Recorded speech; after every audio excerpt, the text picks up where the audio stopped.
और चीमा साहब जुड़ रहे हैं पाकिस्तान से, सिक्योरिटी एक्सपर्ट हैं। चीमा साहब, जो जानकारी अभी निकल के आई है, 100 से ज्यादा लोगों को बंधक बनाया गया है, क्या इस वक्त हो रहा है और क्या इस पर सरकार का रुख है? सर, क्या कोई ऑफिशियल स्टेटमेंट अभी तक आया है? हाँ, बहुत शुक्रिया। देखिए, पहली बात तो ये है कि फेक न्यूज है कि जो बलोच मिलिटेंट ऑर्गेनाइजेशन हैं, जैसे बलोच लिबरेशन आर्मी, उसने 100 से ज्यादा लोगों को शहीद कर दिया है। ये एक फेक न्यूज है, ये बिल्कुल फेक न्यूज है। पाकिस्तान की सरकार जो है, मेरा ख्याल है, इसको कंफर्म कर रही है कि दिस इज न्यूज, पहली बात। और दूसरी बात ये है कि ये आपको पता है, दहशतगर्द जमातें हैं, इनको भारत की पुष्पनाई है, भारत की इंटेलिजेंस एजेंसीज इनको सपोर्ट करती हैं और ये रमजान के दिनों में भी इस तरह की कार्रवाइयां कर रहे हैं। एक बात सर, लेकिन एक बात बताइए, मतलब सिक्योरिटी फोर्सेस जो वहां पर जो जिस तरह का ऑपरेशन बीएलए कह रही है, अब मतलब भारत के ऊपर उंगली उठाना तो बहुत आसान है। अभी तक आप फेक न्यूज कह रहे हैं, कंफर्म आपकी सरकार ने कुछ करा नहीं है, लेकिन आपको पता है कि भारत की सिक्योरिटी एजेंसीज उन्हें सपोर्ट करती हैं। भारत के national security adviser offensive defence पे यकीन रखते हैं। वो कहते हैं कि आप जो है वो सस्ती जंग लड़ें, और सस्ती जंग ये है कि दूसरे मुल्क के अंदर जो इस तरह के ग्रोह है उनको फंडिंग करें। लेकिन मॉरल और पॉलिटिकल सपोर्ट भारत करता है, क्योंकि उन्हें लगता है कि आप ज्यादती कर रहे हैं बलूचिस्तान में। नहीं, आप मुझे ये बताएं, आप कश्मीर के अंदर अगर आप कुछ करें और पाकिस्तान वहां तो आप अलाउ करेंगे? देखिए, बलूचिस्तान के जो गयूर अवाम है, पाकिस्तान में आप हथियारबंद आतंकवादियों को ट्रेनिंग देकर भेजते हैं, भारत सिर्फ पॉलिटिकल सपोर्ट करता है जो बलूचिस्तान के लोग हैं उनको। दोनों में फर्क है सर। नहीं, आपका बलूचिस्तान आपका हिस्सा है, जो आप बलूचिस्तान की पॉलिटिकल सपोर्ट करते हैं। हम भी मणिपुर को सपोर्ट करते हैं कि जी वहां पे जो आपके लोग, आप भारत की फौज खुद दहशतगर्दी में इन्वॉल्व है। इस तरह आप पाकिस्तान में बैठकर पॉलिटिकल सपोर्ट किसी को भी कीजिए, हथियारबंद आतंकवादियों को भेजना छोड़ दीजिए। अब बात हो रही है बलूचिस्तान में आपकी आर्मी के ऊपर इतना बड़ा ऑपरेशन उन्होंने कर दिया, वहां पे मिलिटेंट ग्रुप जिनको आप कह रहे हैं, और शर्मिंदगी के बावजूद आप यहां पर उंगली उठा रहे हैं भारत के ऊपर। आपको तो सोचना चाहिए कि किस तरीके का आपके यहां सिक्योरिटी apparatus है कि इस तरीके का हमला हो गया। अपनी सरकार चीज कहें कि पाकिस्तान के अंदर दहशतगर्दी करवानी बंद करे। जब वो ये दहशतगर्दी करवानी बंद करेंगे, खित्ते में पुरअमन हो जाएगा। बलोच मिलिटेंट ऑर्गेनाइजेशन और टीटीपी को फंडिंग और पैसे देना बंद करें। ये भारत की सरकार के जो डबल स्टैंडर्ड है, एक तरफ जो अमन की बात करते हैं, कहते हैं हम चीमा साहब, डबल स्टैंडर्ड कुछ नहीं है। हम तो आपसे बात ही नहीं करते हैं। पाकिस्तान क्योंकि एक दहशतगर्द मुल्क है तो उससे हम बात ही नहीं करते हैं। आपके यहां पर इतनी बड़ी घटना हुई, हमें लगा कि आप कुछ जानकारी देंगे, लेकिन दिक्कत आपकी ये है कि आपके बैकयार्ड में, आपके आंगन में इस तरीके से इतना बड़ा हमला हो गया, आपकी फौज के ऊपर इतना शर्मनाक हमला हो गया, और आप बैठकर बात और उंगली भारत की कर रहे हैं। चलिए साहब, आपकी अपनी मर्जी, अपनी प्रॉब्लम से बचने के लिए अगर आप भारत की तरफ उंगली करना चाहते हैं तो पाकिस्तान के जो हाल है वो उसी हाल में रहने वाला है। बहुत बहुत शुक्रिया चीमा साहब हमारे साथ जुड़ने के लिए। उमा के पास वापस चलते हैं। उमा, यही प्रॉब्लम है कि पाकिस्तान में कुछ भी हो, प्रोपेगेंडा पहले चलू। जी बिल्कुल, बिल्कुल। ये आंख मूंद कर बैठे होते हैं। इनके बैकयार्ड में टेररिज्म जो है वो फलता फूलता है, और ये फिर टेररिज्म का विक्टिम होने की बात अंतर्राष्ट्रीय मंचों पे करते हैं। जितनी बड़ी ये घटना हुई है, तमाम जो पाकिस्तानी मीडिया और इंटरनेशनल मीडिया इसको रिपोर्ट कर रहा है। इनके फेक न्यूज कह देने से फेक न्यूज नहीं हो जाता। दूसरी हम बात है कि एक सेकंड रुकिएगा, इम्तियाज आलम साहब जुड़ रहे हैं, वरिष्ठ पत्रकार हैं पाकिस्तान से। सर, सबसे पहले मैं आपसे पूछना चाहूंगा, ये जो घटना हुई है, क्या इस पे स्थिति है? क्योंकि अभी कमर चीमा साहब आके बोल रहे हैं फेक न्यूज है, तो ये सब रिपोर्टिंग जो जितनी चल रही है पाकिस्तानी मीडिया में, क्या वो गलत रिपोर्टिंग चल रही है? अभी क्या खबर है सर? पाकिस्तानी मीडिया में तो खबर आई है कि गाड़ी पे हमला हुआ और ड्राइवर जख्मी हुआ है, जिसे अस्पताल मुंतकिल कर दिया गया है। अब इसके अलावा तफसीलात नहीं है, लेकिन ये इस तरह के वाकयात होते रहते हैं कि रेल पटड़ी उखाड़ दी, कहीं पे गैस पाइपलाइन उड़ा दी। इस तरह की सरगर्मियां बलूचिस्तान में काफी अरसे से हो रही हैं।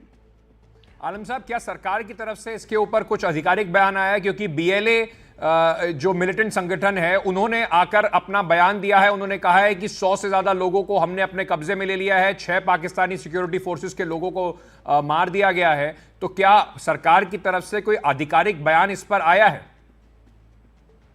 इस सरकार ने तो सिर्फ यही कहा है कि भाई ये एक ड्राइवर जख्मी हुआ है, बस उसके अलावा खबर नहीं है।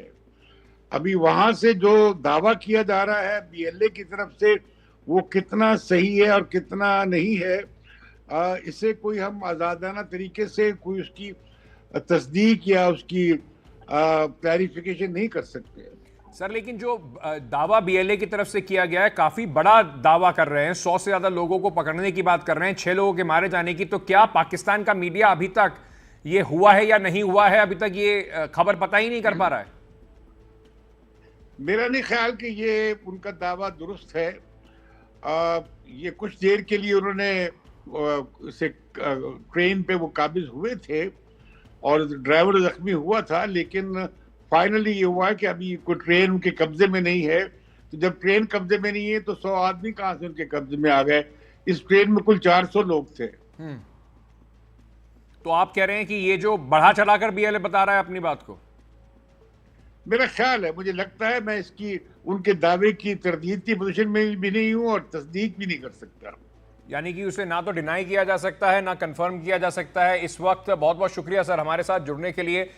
खबर जो पाकिस्तान से आ रही है, कम से कम पाकिस्तान का जो अखबार है डॉन, उसके हवाले से, और ये पाकिस्तान में इंग्लिश का काफ़ी बड़ा अखबार है, वो हाईजैक की बात कह रहा है। वो ये भी कह रहा है कि बीएलए ने इसकी जिम्मेदारी ली है।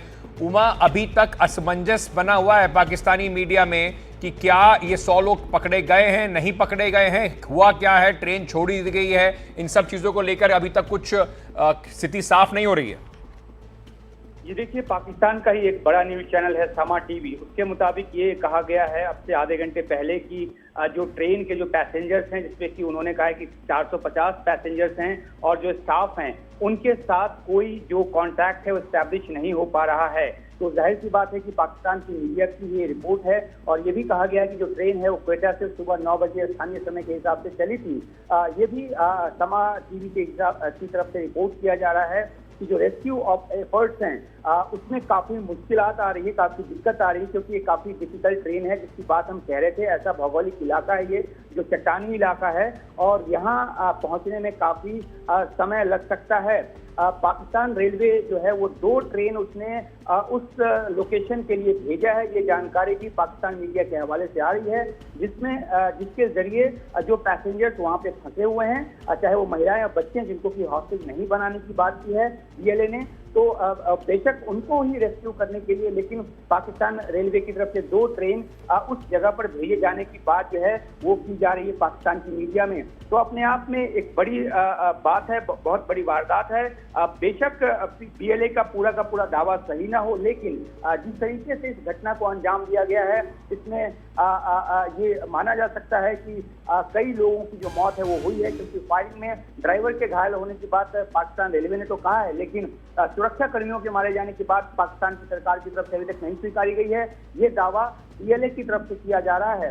तो तस्वीरें साफ होने में वक्त लगेगा, लेकिन जाहिर सी बात है पाकिस्तान हमेशा से इस तरह की आतंकी वारदातों को ढकने की कोशिश करता है, क्योंकि वो उसके अपने बैकयार्ड में होता है और पूरी जानकारी हो सकता है कि कभी भी निकलकर सामने ना आ पाए। लेकिन जो पाकिस्तान की मीडिया ही खुद अभी रिपोर्ट कर रही है, उसके मुताबिक ये एक बड़ी घटना है और गनफायर जो फायरिंग है वो ट्रेन पर की गई और ट्रेन का जो ड्राइवर है वो फिजिकली इंजर्ड हुआ, पैसेंजर्स को भी चोट लगी और जो एक रेसिस्टेंस की कोशिश की गई ट्रेन से सवार सिक्योरिटी फोर्सेस के जवानों की तरफ से, उसके एवज में जो फायरिंग बीएलए ने की, उसमें 6 की मौत का दावा जो है बीएलए की तरफ से किया गया है। तो अपने आप में एक बड़ी वारदात और इसकी पूरी जानकारी निकल कर एक सेकंड रुकिएगा। आरजू काजमी पाकिस्तान की पत्रकार हैं, जानी मानी पत्रकार हैं, इस वक्त हमारे साथ जुड़ रही हैं। आरजू, बहुत बहुत शुक्रिया हमसे बात करने के लिए। क्या अभी तक पुष्टि हुई है, क्योंकि जो बीएलए है उसने काफी बड़ा दावा किया है, उन्होंने कहा है कि 100 से ज्यादा लोगों को उन्होंने अपने कब्जे में ले रखा है, 6 पाकिस्तानी सिक्योरिटी फोर्सेस के लोग मारे गए हैं। अभी तक क्या खबर निकल के आ रही है?